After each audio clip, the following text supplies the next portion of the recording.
Hello students, today we are continuing our lecture on biology class 8th chapter sound. आज हम biology के chapter sound जो कि class 8th का chapter है उसकी नेक्स्ट लेक्चर करेंगे. सो द नेक्स्ट लेक्चर जो हम कर रहे हैं उसका सीधा सा मतलब है प्रोपगेशन ऑफ साउंड, कि साउंड कैसे प्रोपगेट करती है, मतलब आगे बढ़ती है. अभी तक जो हमने पढ़ा है वो ये पढ़ा है कि sounds are produced by vibrating objects. जब भी कोई चीज वाइब्रेट करती है तो साउंड प्रोड्यूस होती है. अब हम इसे इस तरह से समझ सकते हैं. सपोज एक ट्यूनिंग फॉर्क वाइब्रेट करती है, ऐसे ऐसे ऐसे वाइब्रेट करती है. ये सपोज एक ट्यूनिंग फॉर्क है, इसको हमने एक रबर से स्ट्राइक किया तो ये वाइब्रेट करेंगे, तो इसके प्रॉन्ग्स ऐसे ऐसे मूव करेंगे. ओके, अब ये जो प्रॉन्ग्स मूव कर रहे हैं तो इनके प्रॉन्ग्स के मूव करने से जितने हर्ट्ज की ये ट्यूनिंग फॉर्क होती है उसी के हिसाब से हमें आवाज सुनाई देती है. ओके, और अगर हमें लगता है कि हम नहीं सुन पा रहे हैं या कोई कारण है तो हम अगर इसे फिंगर से टच करके देखेंगे तो हमें उसकी वाइब्रेशंस अपने फिंगर पे फील होंगी. सेम वे में हमने देखा है कि एक घंटी जो बजती है ना, जो घंटी बजती है तो क्या होता है, जैसे एक साइकिल है, साइकिल के अंदर एक घंटी लगी हुई है, उसको हम ऐसे ऐसे गोल होती है ऐसे घंटी इस तरह से, है ना, और एक ऐसे नॉब सी होती है जिसको हम ऐसे ऐसे दबाते जाते हैं और घंटी बजती जाती है. अब हम क्या देखते हैं कि जब हम उसे दबाते जाते हैं तो उसके अंदर एक तरह से एक पार्ट लगा होता है जिसके बार बार उससे ऊपर वाली जो होता है उससे टकराती है और बार बार वाइब्रेशंस होते हैं और उन वाइब्रेशंस की वजह से घंटी बजती है. अब सपोज हमें कैसे पता चलेगा कि अगर वाइब्रेट नहीं कर रही है कोई ऑब्जेक्ट तो साउंड नहीं प्रोड्यूस होगी. हम क्या करेंगे, इस घंटी को हम ऐसे पकड़ लेंगे अच्छे से. ओके, जैसे ही हमने घंटी को अच्छे से पकड़ा उसके बाद अगर हम ये बार बार दबाएंगे तो भी साउंड प्रोड्यूस नहीं होगी. ओके, इसका सीधा सा मतलब ये हो गया कि हमें साउंड प्रोड्यूस तभी होगी जब वाइब्रेटिंग बॉडी होगी या कोई ऑब्जेक्ट है वो वाइब्रेट कर रही होगी.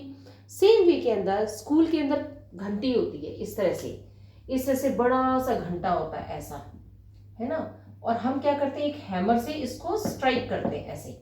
जब हम इसे स्ट्राइक करते हैं तो घंटी बजती है. जैसे स्कूल के बीच में रेसेस होती है या क्लासेस के पीरियड्स चेंज होते हैं तब ऐसे घंटी बजाई जाती है. बेसिकली ये मेटल का बना हुआ होता है, या आयरन भी हो सकता है या कोई एलॉय भी हो सकता है या पीतल टाइप का मेटल भी हो सकता है. अगर हम इसे स्ट्राइक करते हैं तो done done done done done done आवाज आती है. क्यों आती है? क्योंकि ये जो स्ट्राइक करने से ये जो मेटल की जो प्लेट होती है ये वाइब्रेशंस होते हैं इसमें और उस वाइब्रेशन की वजह से हमें आवाजें सुनाई पड़ती है. ओके, नाउ अगर हम कोई चीज वाइब्रेट कर रही है और हमने उसके वाइब्रेशंस को रोक दिया, जैसे मैंने आपको घंटी के केस में बताया, तो अगर वाइब्रेशंस को हम रोक देंगे कि वाइब्रेट ना हो वो चीज तो साउंड प्रोड्यूस नहीं होगी. ओके, नाउ लेट्स, अब साउंड अगर प्रोड्यूस हो रही है तो किस में प्रोड्यूस होगी साउंड? क्या साउंड सब जगह प्रोड्यूस हो जाएगी? नहीं, सब जगह नहीं प्रोड्यूस होगी. साउंड को क्या है, एक मीडियम चाहिए जिससे साउंड ट्रैवल कर सके. ओके, बेसिकली जिस सब्सटेंस में से साउंड ट्रैवल करती है उसे हम मीडियम कहते हैं. ओके, ये बहुत इंपॉर्टेंट है कि मैटर और substance through which sound is transmitted is called a medium. अब ये मीडियम क्या हो सकता है? ये मीडियम सॉलिड हो सकता है, ये लिक्विड हो सकता है और ये गैस के फॉर्म में भी हो सकता है. सॉलिड मीडियम में जैसे एक टेबल है, एक पर्सन ने एक कोने पे कान लगा रखा है और दूसरे साइड में कोई टक टक टक टक, तो उसकी वाइब्रेशंस है वो उस तक कान तक आ रही हैं बेसिकली, है ना, तो उसे आवाज सुनाई पड़ेगी. सेम वे में क्या आते, एयर है, एयर में क्या आते, हम कोई घंटी बजती है तो उसकी आवाज हमें दूर तक सुनाई पड़ती है क्योंकि उसकी वाइब्रेशंस हो रही है और वाइब्रेशन से साउंड प्रोड्यूस हो रही है जो कि हमें दूर तक सुनाई पड़ती है. अब हमने क्या देखा कि जहाँ भी साउंड प्रोड्यूस होती है वो एक मीडियम से ट्रैवल करती है और उसके बाद में वो लिसनर तक पहुँचती है, यानी कि आपके कान तक पहुँचती है ना। सो नाउ अगर हम एक ऑब्जेक्ट को वाइब्रेशंस में लेकर के आते हैं तो क्या होता है। ठीक, सपोज एक ऑब्जेक्ट ली मैंने, है ना, मान लेते हैं हम कि हमने एक ट्यूनिंग फोक ली ऐसे। ओके, ये ट्यूनिंग फोक का हैंडल है, ये इसके प्रॉन्ग्स है। ओके, अब ये जो प्रॉन्ग्स हैं इसके, ये वाले प्रॉन्ग्स, इनको हम स्ट्राइक करेंगे एक रबर के ऊपर।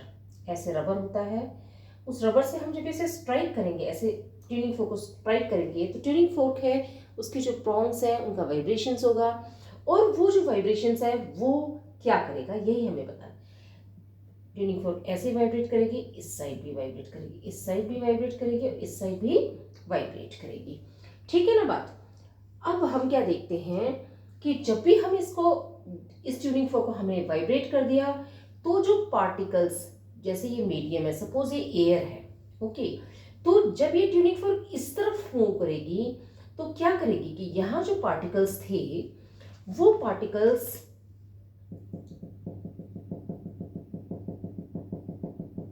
को मूव करेगी।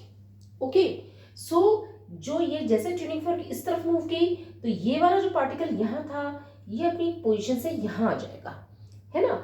अगेन नेक्स्ट स्टेप में क्या होगा, ये ट्यूनिंग फोक वापस अपनी ओरिजिनल न्यूट्रल पोजीशन पे जाएगी और उसके बाद ये अंदर की तरफ जाएगी। ओके, तो सबसे पहले स्टेप में जब ये ट्यूनिंग फोक इस तरफ आई तो इसने इस पार्टिकल को हिट किया, ये पार्टिकल इधर गया और यहाँ जाकर के ये जो दूसरा पार्टिकल है उसे हिट करेगा, तो वो पार्टिकल आगे चल देगा। इस बीच में क्या होगा, ये पार्टिकल वापस अपनी नॉर्मल पोजीशन पे आ जाएगा और ये ट्यूनिंग फोक भी वापस अपनी नॉर्मल पोजीशन पे आ जाएगी।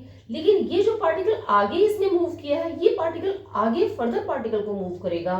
इस तरीके से जो ट्रांसमिशन है वो मीडियम से एक पार्टिकल से दूसरे पार्टिकल को ट्रांसमिट करते हुए होगा। ये मत समझिए कि इसने ट्यूनिंग फोक ने एक पार्टिकल को क्या थे वाइब्रेशन में लेके आए तो वो पार्टिकल मूव करके और कान तक जाएगा, नहीं, ऐसा नहीं है। ओके, वो पार्टिकल अपने जो एडजेसेंट पार्टिकल है उसको वाइब्रेट करेगा और वापस अपनी नॉर्मल पोजीशन पे आ जाएगा। वो जो एडजेसेंट पार्टिकल है वो फर्दर आगे पार्टिकल को मूव करेगा। इस तरीके से धीरे धीरे धीरे धीरे एक एक पार्टिकल को मूव करते करते वो जो वाइब्रेशंस हैं वो आपके ईयर तक पहुंचेंगे और आप उसे सुन सकेंगे। ओके, इनमें इसमें क्या लिखा है, when an object vibrate it sets the particles of the medium around it vibrating.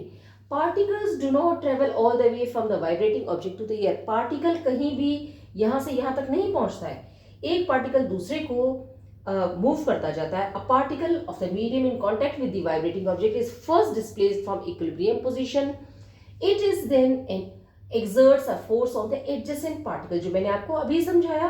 और एज ए रिजल्ट क्या होगा, जो एडजेसेंट पार्टिकल है वो डिस्प्लेस होगा अपनी रेस्ट की पोजीशन से, and after displacing the adjacent particle, इस एडजेसेंट पार्टिकल को डिस्टर्ब करके जो इनिशियल पार्टिकल था वो वापस अपनी नॉर्मल पोजीशन में आ जाएगा।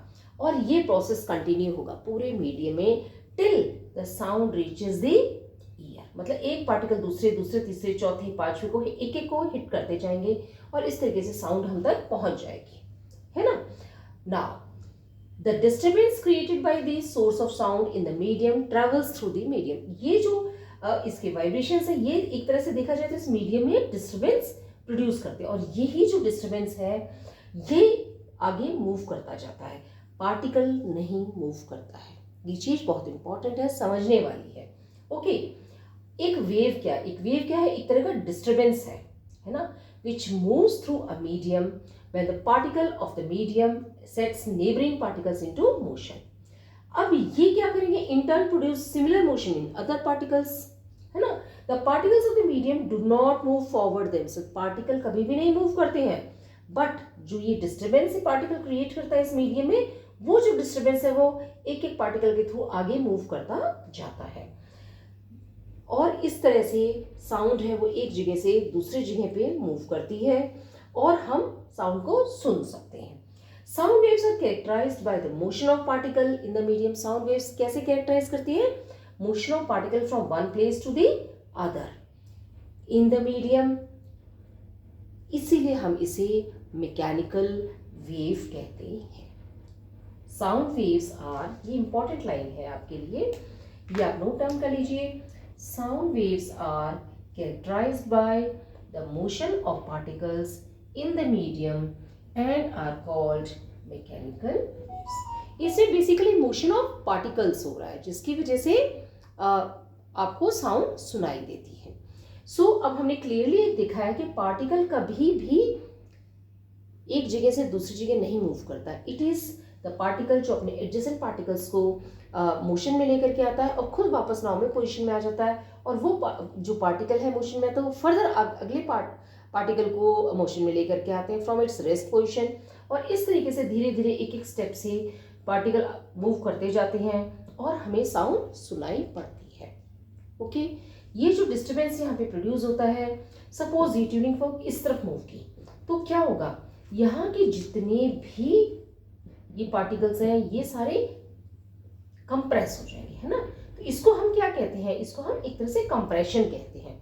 और जब ये ट्यूनिंग फोक वापस अपनी मेन पोजीशन पे आकर के अंदर की तरफ आएगी, तो यहाँ पे ये जो पार्ट है ये, इसमें पार्टिकल्स कम डेंस होंगे. ओके, तो इस पार्ट को हम कहते हैं रेरिफिकेशन. और इस तरीके से अगेन इस तरफ आएगी तो पार्टिकल्स हैं फिर डेंस हो जाएंगे. ओके, तो इस तरीके से क्या है, अल्टरनेट कंप्रेशन से रेरिफिकेशंस होती हैं. ओके, नाउ अल्टरनेट कंप्रेशंस सी और आर, सी और आर, सी और आर, अगेन सी, कंप्रेशन और रेरिफिकेशंस. सी आर, अगेन कंप्रेशन और फिर रेरिफिकेशन, है ना. इस तरीके से ये मूव करते जाते हैं पार्टिकल्स और हमें सुनाई पड़ता है. Now let's move to the next para.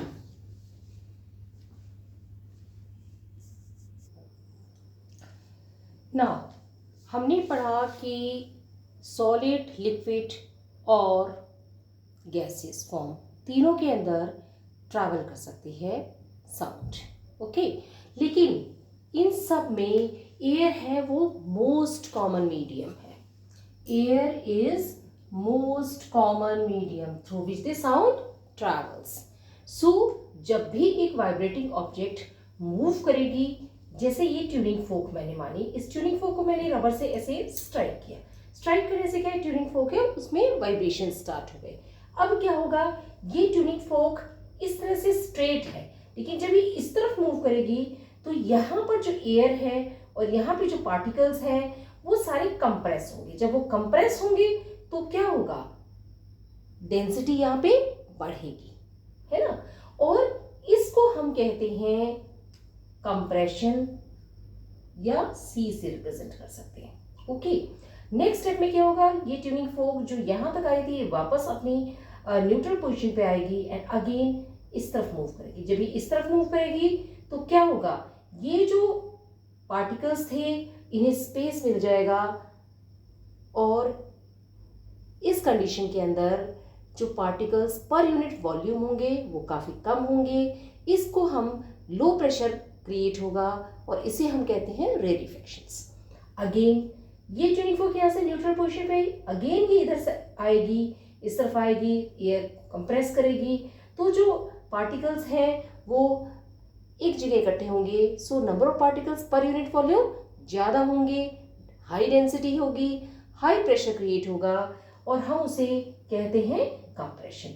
So alternately फिर ये न्यूट्रल पोजीशन में आके फिर ये अंदर की तरफ जाएगी, तो क्या होगा, अगेन जो पार्टिकल्स हैं उन्हें स्प्रेड करने के स्पेस मिल जाएगा, number of particles per unit volume कम हो जाएंगे, तो अगेन रेरिफिकेशन होगा. ओके, सो इस तरीके से alternate compression, rarefaction, compression, rarefaction, compression, rarefaction, compression, rarefaction, compression, इस तरीके से जैसे ट्यूनिंग फोक इधर मूव करेगी कंप्रेशन होगा, ये वापस न्यूट्रल पोजीशन में आकर के वापस अवे मूव करेगी तो रेरिफेक्शन होगा, अगेन ये क्या न्यूट्रल पोजीशन में आके इस तरफ मूव करेगी, अगेन कंप्रेशन होगा, अगेन न्यूट्रल पोजीशन में आकर के अंदर की तरफ मूव करेगी, तो पार्टिकल्स को स्पेस मिल जाएगा और रेरिफेक्शन होगा। और ये अल्टरनेटली होगा, कंप्रेशन एंड रेरिफेक्शन अल्टरनेटली होंगे। और इस तरीके से जो पार्टिकल्स हैं एक दूसरे को मूव करते जाएंगे, टू एंड फ्रो मोशन में लेके आ जाएंगे उनकी रेस्टिंग स्टेट से, और इस तरीके से साउंड है वो यहाँ से ईयर तक पहुंचेगी। ओके, सो जो भी वाइब्रेटिंग पार्टिकल है वो सीरीज ऑफ कंप्रेशन और रेरिफेक्शंस प्रोड्यूस करेगी मीडियम के अंदर। ओके, सो जब भी ऑब्जेक्ट मूव करती है, पुश करती है, कंप्रेस करती है एयर को in front of it, creating a region of high pressure, ये हमने अभी पढ़ लिया है, जिसको हम कंप्रेशन कहते हैं। Again the compression starts to move away from the vibrating object. अब ये कंप्रेशन है यहाँ पे हो गया, ये आगे मूव करता जाएगा और वाइब्रेटिंग ऑब्जेक्ट वापस न्यूट्रल पोजीशन पे आके अंदर की तरफ आएगी। ठीक है, when the vibrating object move backwards it create a region of low pressure, which is called rarefaction. ये मैंने आपको बता दिया है। ठीक है, और जैसे जैसे ऑब्जेक्ट मूव करती जाएगी वापस नॉन न्यूट्रल पोजीशन पे आके अंदर आएगी, इस तरीके से बार बार कंप्रेशन एंड रेरिफिकेशंस प्रोड्यूस होते जाएंगे, and these make the sound waves to propagate through the medium. compression है हाई प्रेशर रीजन होगा, रेरिफेक्शन है वो लो प्रेशर रीजन होगा। सो प्रेशर किससे रिलेटेड है? Number of particles per unit volume. Okay, अगर जितने ज्यादा डेंसिटी होगी, जितने ज्यादा पार्टिकल्स ज्यादा होंगे, उतना ही प्रेशर ज्यादा होगा, और पार्टिकल्स कम होंगे उस पर्टिकुलर वॉल्यूम में तो प्रेशर कम होगा। Thus, propagation of sound can be visualized as propagation of density variations or pressure variations in the medium. ये होप ये आपको अच्छे से समझ में आ गया है। अगर इसमें कुछ नहीं समझ आई है तो आप मुझसे पूछ सकते हैं। अब हम कुछ क्वेश्चंस ले लेते हैं इस टॉपिक से रिलेटेड। क्वेश्चन नंबर 1 है हमारे पास, how does the sound produced by a vibrating object in a medium reaches our ear? कैसे एक वाइब्रेटिंग ऑब्जेक्ट के द्वारा प्रोड्यूस की हुई साउंड हमारे कानों तक पहुंचती है? इसका आंसर बहुत अच्छे से समझा दिया था मैंने, फिर भी मैं एक बार रिपीट कर देती हूँ। जब भी कोई ऑब्जेक्ट वाइब्रेट करती है, ओके, सपोज ये एक ट्यूनिंग फॉर्क से मैंने आपको समझाया था, मैं यहाँ रफ डायग्राम एक बार दोबारा बना के समझा देती हूँ। सपोज ये ट्यूनिंग फॉर्क वाइब्रेट करी, ओके, सो ये जब वाइब्रेट करेगी तो इसके पास में जो ये पार्टिकल्स हैं इन्हें ये मोशन में लेके आ जाएगी। Okay, suppose tuning fork vibrate करी इस तरीके से, इस तरफ से वाइब्रेट करी, ओके, ये यहाँ से इस तरीके से टू एंड फ्रो मोशन में वाइब्रेट करी, ये इधर वाइब्रेट करी, तो यहाँ जो पार्टिकल पड़ा होगा उस पार्टिकल को ये मोशन में ले आएगी। ओके, ये पार्टिकल इधर मूव करेगा, ओके, आपको दिखाई पड़ रहा है, ये पार्टिकल यहाँ से यहाँ मूव करेगा और ये जो पास में जो दूसरा पार्टिकल होगा उसे हिट करेगा। ओके, सो सपोज मैं मानती हूँ ये दूसरा पार्टिकल है, ओके, ये दूसरे पार्टिकल को हिट करेगा। अब इतने टाइम में क्या होगा, ये ट्यूनिंग फॉर्क वापस न्यूट्रल और वापस अंदर की तरफ आ जाएगी।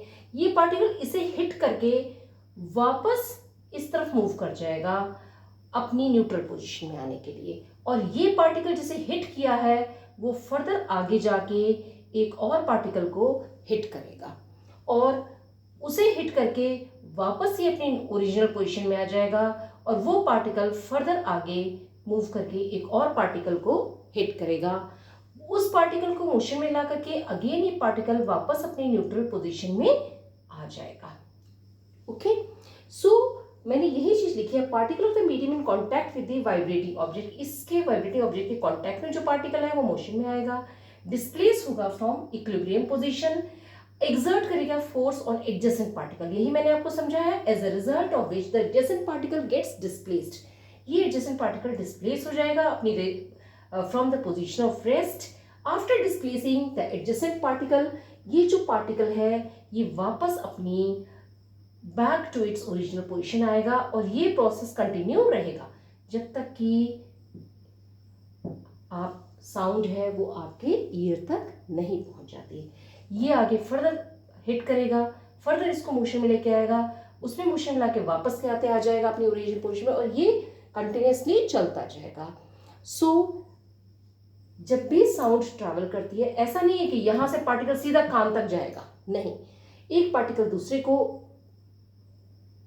हिट करेगा, उसे मोशन में लेकर के आएगा, खुद नॉर्मल पोजीशन में आ जाएगा, फिर वो दूसरा पार्टिकल तीसरे पार्टिकल को करेगा, फिर वापस अपनी ओरिजिनल पोजीशन में आ जाएगा, तीसरा पार्टिकल जिसको मोशन में किया है वो फिर अगेन चौथे पार्टिकल को मोशन में लेकर के आएगा, और ये चीज कंटिन्यू रहेगी। और इस तरीके से हम साउंड हेयर करते हैं अपने ईयर के द्वारा।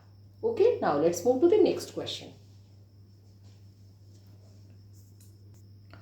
सेकेंड क्वेश्चन है हमारे पास, explain how the sound is produced by your school bell. आपको बताना है कि आपकी स्कूल बेल से साउंड कैसे प्रोड्यूस होती है। इनिशियल डेज में क्या होता था, जो स्कूल बेल होती थी उसके अंदर कुछ इस तरह का अरेंजमेंट होता था कि ये एक थ्रेड से इस तरह का मेटल की बनी हुई प्लेट टाइप की होती थी जो कि लटकी हुई होती थी। ओके, और एक हैमर टाइप का होता था, उस हैमर से इसे हिट किया जाता था। जब इसे हिट किया जाता था तो क्या होता था, ये वाइब्रेशंस ये आ जाते थे इसमें। जो ये वाइब्रेशंस हैं ये क्या करते थे, सेम प्रोसेस जो मैंने पिछले क्वेश्चन में बताया है, वो एडजेसेंट पार्टिकल्स जो इसके पास में हैं उन्हें मोशन में लेकर के आएंगे, और वो अपने साथ के आगे के पार्टिकल्स को मोशन में लेकर के आएंगे, और इस तरीके से पहला पार्टिकल दूसरे को मोशन में ला करके वापस अपनी ओरिजिनल पोजीशन में आ जाएगा, सेकेंड पार्टिकल तीसरे पार्टिकल को मोशन में ला के अपनी ओरिजिनल पोजीशन में आ जाएगा, तीसरा चौथे को मोशन में ला करके वापस अपनी ओरिजिनल पोजीशन में आ जाएगा, और इस तरीके से धीरे धीरे ये जो साउंड है ये आपके ईयर तक पहुंच जाती है।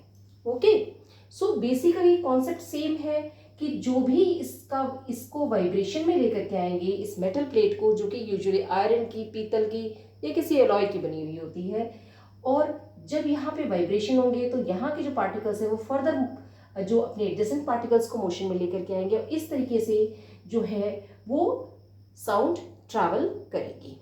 ओके, और हमारे कानों तक पहुंचेगी।